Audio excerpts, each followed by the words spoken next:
When I was a casual, I thought as a casual, I spoke like a casual, and I looked at boxing like a casual. But when I became a hardcore, I put away all those casual things. This is Michael Rogers, and welcome to Bodywork Boxing. He getting drunk with fame. He don't have his goggles on straight. He not seeing clear. He looking over Kambosos. Kambosos take his strap. Let that bitch breathe. Takes it. The YouTube boxing community says he's over. His career is over. See how we do? It's why there's another thing that's wrong. And that's the fact that once you one and done. And people try to blame Floyd for it, but look at the reaction when the fighter actually loses the fight, how we treat him. You one and done. You're nothing. Go start bagging groceries at Walmart. You're finished. But that's what we do. Unless it's somebody you rock with. Let that bitch breathe. It's another standard we need to stick to. We need to stop giving up on people because of what they just for silly stuff that they say outside the ring, having one loss, all that. Like these are all issues that we need to collectively deal with. So let's fast forward. Once Kambosos has the belt, and I cannot find this video again to save my life.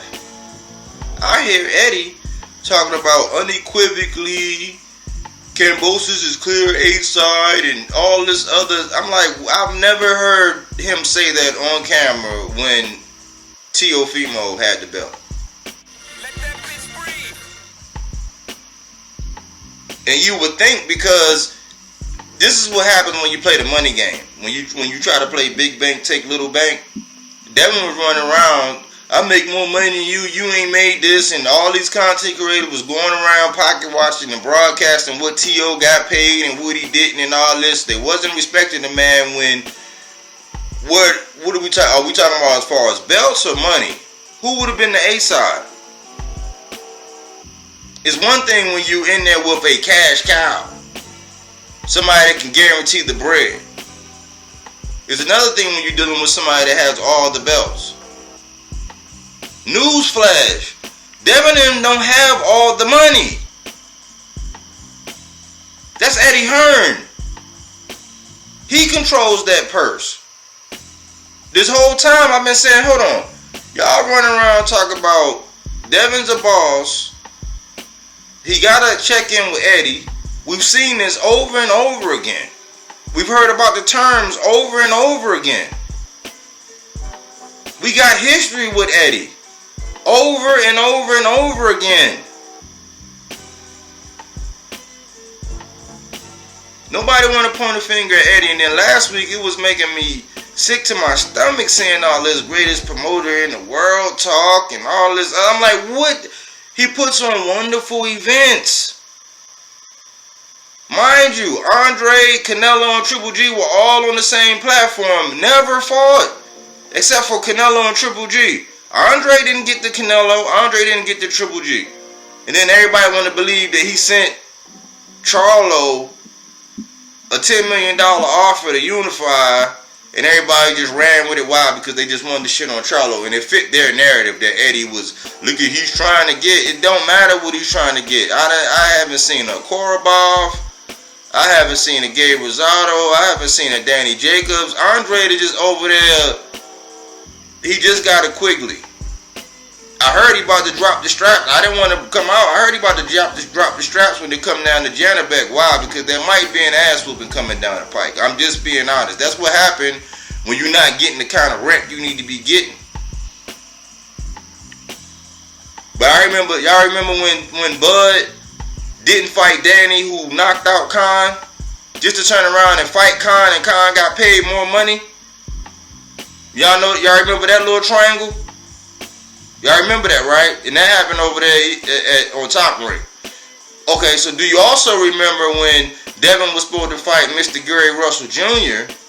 and it came down to terms, and it was found out that Eddie didn't want to pay the money. Then they try to say Gary Russell didn't want to take the terms, and everybody switched it. They switched it from, well, I don't understand. He's so inactive. Why don't he just take on the dates and all this? Not seeing the bigger play when they want to play that black man shit. It wasn't black man when it came down to Devin and them fucking Mr. Gary Russell do some paperwork out of having the big fight, only to turn around and fight JoJo Diaz, who Gary already beat. Let that bitch breathe. So we got the Bud, Khan, Danny Garcia triangle, and then we have the Devin, JoJo, and Gary Russell triangle. Same thing. But since Bud wasn't on the good graces of a lot of people's channel, and he's stoic and eccentric, and he didn't want to give interviews, and now he's a social media darling and butterfly now. He wasn't like that before, but it fits your narrative to shit on Bud when he did it with Khan. But nobody said anything when Devin just did it to Gary Russell, and he did it. He left Gary at the altar like twice. I remember when Tank and Loma had just fought back to back. They just fought. Devin was free. Devin had Linares. He had Linares on the table. And going into the week of the fight, he started talking all this shit to Loma. Oh yeah. Loma like, I'm ready, and they jaw jacking. But this going right into the Linares fight. Right after the Linares fight, you ain't hear shit about Lomachenko coming out of Devin Haney in them camp. You didn't hear it. I've been chronicling this. I can go back to the previously on Bodywork Boxing and put some date and stamp it, because I got the receipts from my videos. And this is why I started my channel, because I kept hearing all this bullshit. And we not keeping in the buck. We change all kind of narratives when it come down to our favorite fighter. Anyhow, right after that, I said, oh, isn't it strange how all of a sudden we hearing the Tank right after you got a fight? Now we're hearing Tank. Okay, let's see if he gonna go, who gonna go push that button? So he the champ, right? He got all the money, right? He got pretty much a blank check to make anything happen. He's the boss, right? So on the leverage that he had the belt, he didn't go on the strength of that and make no offer. On the leverage that, Eddie and them, they all got the money, the purse strings is open, they didn't go make no fight with Tank. We didn't see no fight with Loma. What did Loma do? Loma got right back in, and I'm definitely not a Loma fan. He got boxing skills, but I'm not a Loma fan. Loma got right back to work. What'd he do? He went and seen about Nakatani. Then he turned right back around, and they saying that, Comey didn't want to fight Devin. So Loma wound up going to go get Comey. Why didn't Devin go see about Tank? Because if you go back, you got some homework. Go back and see when the Linares fight was, and then go back and see when the JoJo Diaz fight was announced. It wasn't until after the Rolly pullout, and they thought that Tank was about to poach JoJo Diaz up out of a Devin fight, that they actually acquiesced and went ahead with JoJo Diaz. And they paid him more money, because that's what he said. He was getting X amount of money from Ryan, and I heard they paid him even more than that. But you didn't fight Gary Russell, who made more easy work out of JoJo, and they say, because he was moving up, there was all that bullshit. Always an excuse. Always an excuse. But you want to push your favorite fighter. My question is, what is Bill and Eddie? What is their job? What is their job? Cause let's be honest, the only reason why Triller actually wet the bed, they didn't want to go head to head with Floyd, so they pulled the fight, because of all of their mistakes. Tio had to pay for it. Fights getting pushed back and pushed back and pushed back. And salute the Cambosis, because he stayed focused. Like the Spartan or whatever the fuck, Trojan horse warrior lifestyle, whatever he is, he stayed disciplined, he stayed focused, and he was able to do his job up against Tio. But at the same time, I'm asking, what was Eddie's job? Because he bid on that fight fight. He was the second in line, so that's how it defaulted to him. And that's how he was able to leverage that fight right around. Genius. Genius in idea. You had this man on the platform. You let him slip right away. Eddie talking about in-house. This Eddie was actually seen on camera talking to Andre's mom, defending Canelo. And everybody was laughing like, this the kind of promoter you want. You want a promoter that's gonna go at no. Now when Andre is he's on your platform. He signed with you. Y'all not gonna be able to make that make sense. Let that bitch breathe. He has not been delivering the fights with Devin. It's always an excuse. They went in negotiation with Gary Russell with Gamboa already on the table. He started jaw-jacking with Loma with Linares already in the crosshairs. I even said we was either gonna get a Maxie Hughes or a Lee Selby. Then after that, when I figured out, Taker's lining up with Rolly, I said, I got a previously on Bodywork Boxing where I said, we're probably going to get a JoJo Diaz. And by golly, that's what we got. Let that bitch breathe. So now I don't want to hear all this black man shit. Cry me a motherfucking river. Let that bitch breathe. How you put on a venue when you get booed in your own backyard? They span the camera rounds, empty seats everywhere. They don't have to come out with the numbers. Like everybody, we want to see these numbers. We want to see these numbers. When it comes to tanking the pay-per-view, for what? For what? So you can have some more content? I thought we was all about, we know who's a draw and who's not, and who and what holds what up based on business, just like what we going through with the Spence and Bud thing. We know that, but like, we want to see these numbers. We just need these numbers. Why? Because they flopped. Can't wait to get up there and just shit on everybody that's involved, not knowing that whole event put money in people's pockets. More pockets than the events that Eddie and them, because I don't know if y'all know, at one point in time on DAZN, there wasn't even any more American dates. And everybody was like, well, oh shit, they was panicking. Y'all remember? It's videos out about it. They were panicking like, what is Devin gonna do? What is he? Because he didn't have nothing. Eddie he didn't even have him in his sights. It just fell back in his lap when Triller defaulted and they had to put that event back on DAZN. Let that bitch breathe. But Eddie has not had Devin's best interest in mind this whole time.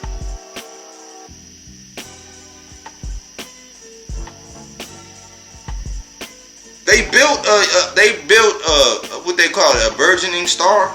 That's what they did. He's on the cusp of breaking into stardom. But now everybody wants to say, they want to single the black man out. They want to circumvent the black man. They want to, no. Eddie changed his whole tone when Cambosos got that belt. They was telling Devin, drop that belt, man. Stop paying them sanction fees. Hey, man, stop. Hey, I was actually saying, look, man, y'all ain't got to sing Kumbaya, but it'll be a little bit easier if y'all go at each other with some respect and sit down and iron this out when it came down to him and T.O. Like, no, I'm the best and he's cap and fuck him. And like, this man fought. You can say whatever you want about him losing to Cambosos. This man fought Nakatani already. He knocked out Comey and he beat Loma, and then he lost to Cambosos.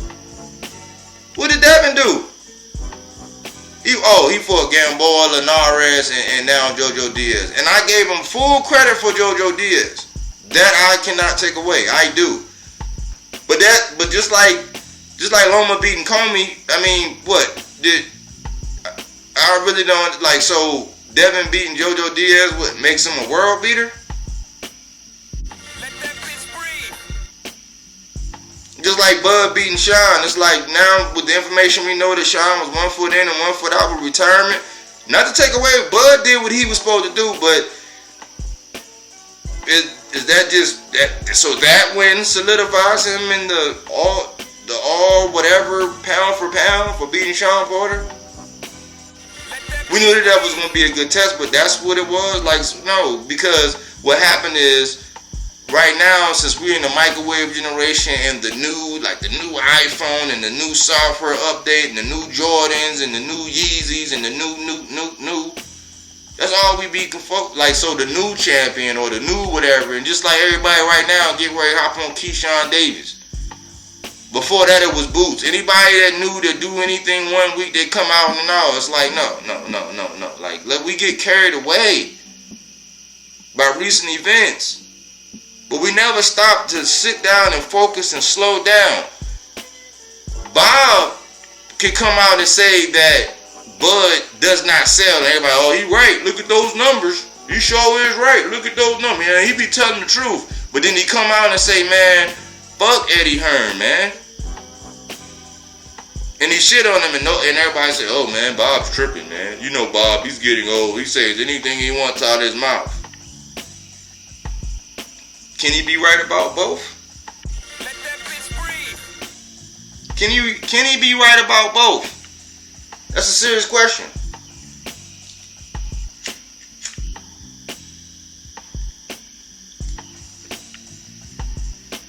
Because while your father and Eddie Hearn up here promoting and saying, oh, this is going to be a great whatever, and this is going to be, he's the best ever, he's a superstar and all this, they didn't get you the fight that you needed.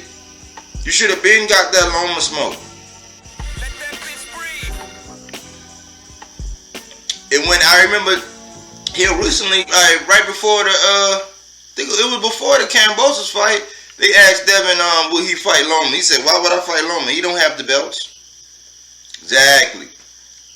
And then having all those yes men, what? You could have had it in your mind the whole time to be thinking, you know what? As soon as I win this franchise belt, I'm going to dump that shit in the trash. You should have never got on social media. Should have never got out there on any interviews and say that.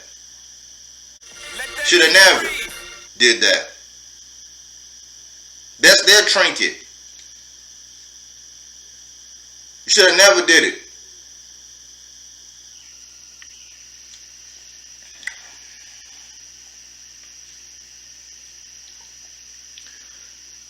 We're going to let that sink in. I just want to have some real talk.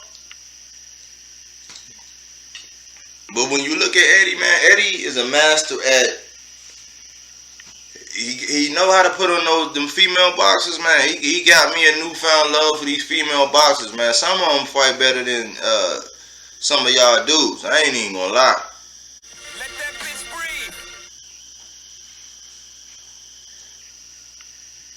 Like McCaskill, shit. She fight like a dude, Holmes. He's good for that. He's good for showcasing, some of us Americans, the ability to be able to see some of the, foreign fighters over there fight. And, there are some diamonds in the rough and all that, but, like, it's all smoke and mirrors.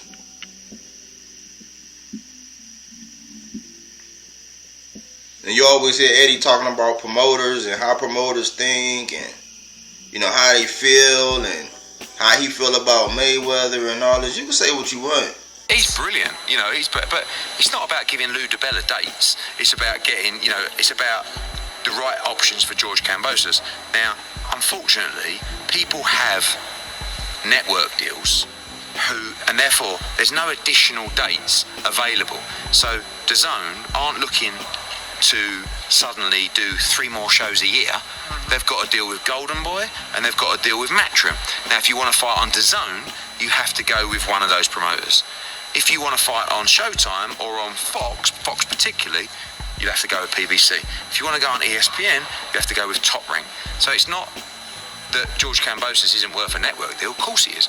But certain promoters hold the dates. So no network at the moment, in my opinion, is going to come on and invest in 3 or 4 more dates for a fighter. Not just George, anyone. So, look, but Lou knows what he's doing. Lou's very good at what he does, and he's in a great position. He's going to make a huge amount of money, and he's got a great fighter. Hopefully, he decides Devin Haney is the right route for him, and it's going to come down to what George Kambosos wants.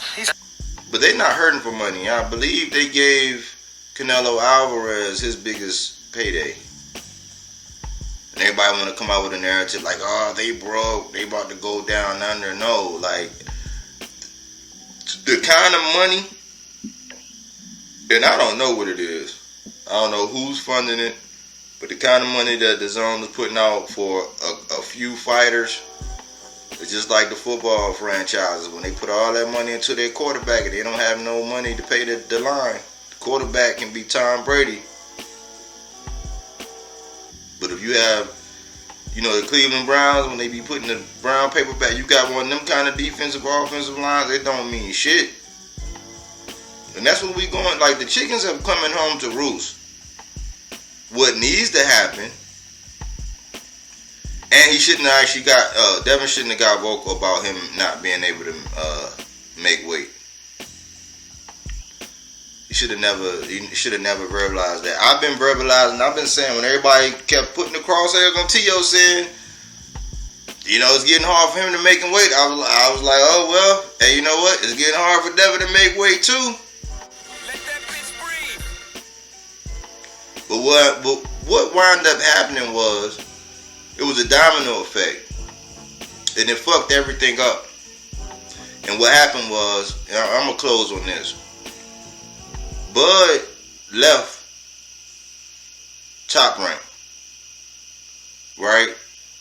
That put Bob in a tough position because Josh Taylor had his eyes on Bud. In turn, T.O. had his eyes on Josh Taylor. No Bud, no Josh Taylor. So now the heat is on. It was clips of Josh Taylor basically saying, you got unfinished business and all that. All that shit would have changed had T.O. just won that fight with Kambosos, but he lost. Put everybody in the bind. And after all that Triller stuff happened, I said T.O.'s cardinal sin was signing back to Bob. And that's when you heard about the rematch with Loma. That went out the window once he lost. Because I think Bob actually has pay-per-view venues marked out or allocated. I think they were saying it was going to be at least one regular fight and 2 pay-per-view events for T.O. We don't know how that changed, but that Bud leaving Top Rank put them in a very bad position. Very bad. Because now you can't sell the 2 undisputeds. Josh Taylor against Bud. You can't sell that no more. You can't even sell the 2 undisputeds of Teofimo Lopez and Josh Taylor. You can't sell that no more. And I said it before. Bob always wanted his golden goose, Lomachenko, to get his belts back. Let that bitch breathe. And y'all let Devin parade around instead of saying, look, man, sit down, man, get this deal done, do this, do that. They say, y'all kept saying, they say everything but they want to fight it. Why they don't want to fight it, man? They know Dev would beat the shit out of you. They didn't want to hear that shit. It's called tact. You don't really hear Tank and them and Floyd and them doing all that. They'll say, hey, look, he's a superstar and all that. Y'all can mock him, but he's on his way to being a superstar. He pretty much legit is. You can say what you want about numbers and all this, one whatever, but just like one bad fight night that somebody have or whatever is going on, but it happens. If the numbers, I don't even know the numbers. I don't really care about the numbers. It looked like a successful venue to me.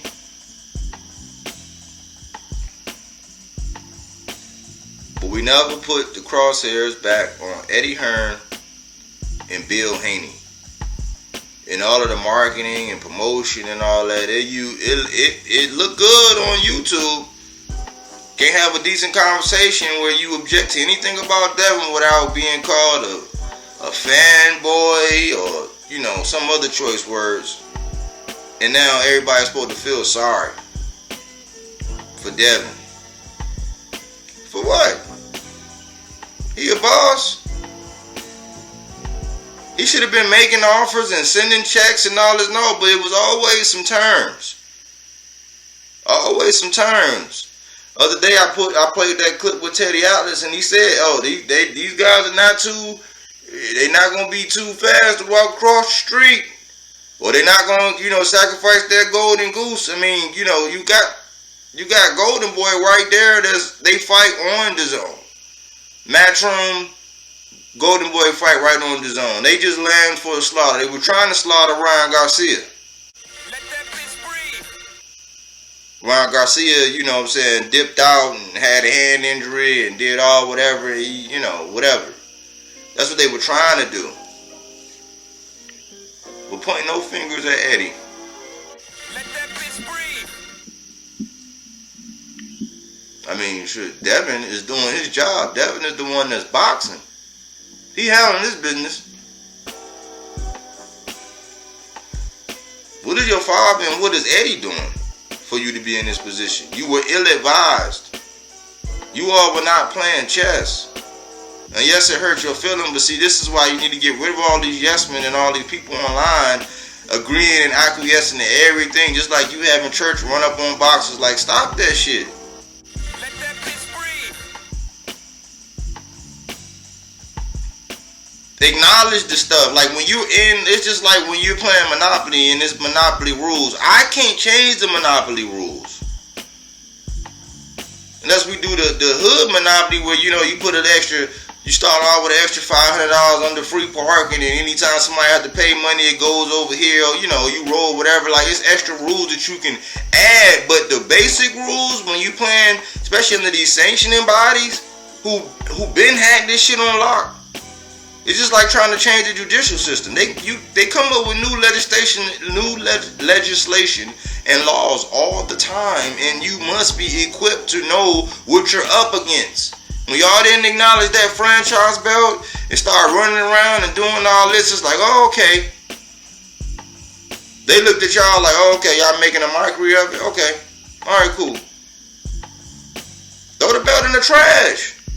If you got the goods, you got the skill, you got the purse, you don't have the purse, you don't have the money, you're not leaning on Eddie, you praising him, and I'll be looking at Eddie like, man, how did we get here? And Eddie gonna be like, I don't know, remember you a boss too, so you gotta take co-ownership in how we got here. And that's just real talk. Let that bitch breathe.